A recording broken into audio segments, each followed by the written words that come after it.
গেটে জানাজার যে ছাউনি করা হয়েছে, আগেই বলেছি কালো কাপড়ে মোড়ানো, সেই ছাউনির কাছে নিয়ে যাওয়া হচ্ছে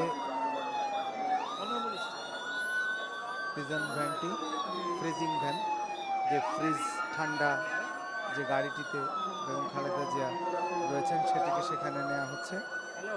এবং চুল পড়া অনেক কমে গেছে, থ্যাংক ইউ মা। চুলের ভিটামিন জুই মাল্টিভিটামিন কোকোনাট অয়েল। প্রধান উপদেষ্টা ডক্টর মোহাম্মদ ইউনূস, তার গাড়িটিও এখানে রয়েছে। তো যে কথা বলছিলাম, বেগম খালেদা জিয়ার জন্যই কিন্তু আজ এত মানুষের এই এত উপস্থিতি এখানে, এবং এই বিশাল জনতার কাতারে আজকে সব রাজনৈতিক দল, মত পথের মানুষ ভুলে বেগম খালেদা জিয়ার জন্য শেষ বিদায়ের প্রার্থনায় যুক্ত হয়েছে।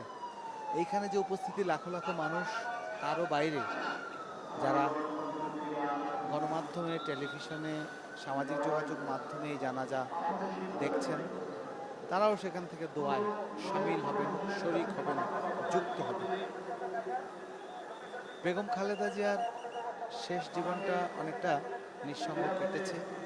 সেই নিঃসঙ্গতায় আসলে সবশেষ গতকাল 25 ডিসেম্বর তিনি যখন হাসপাতালের বিছানায় লাইফ সাপোর্টে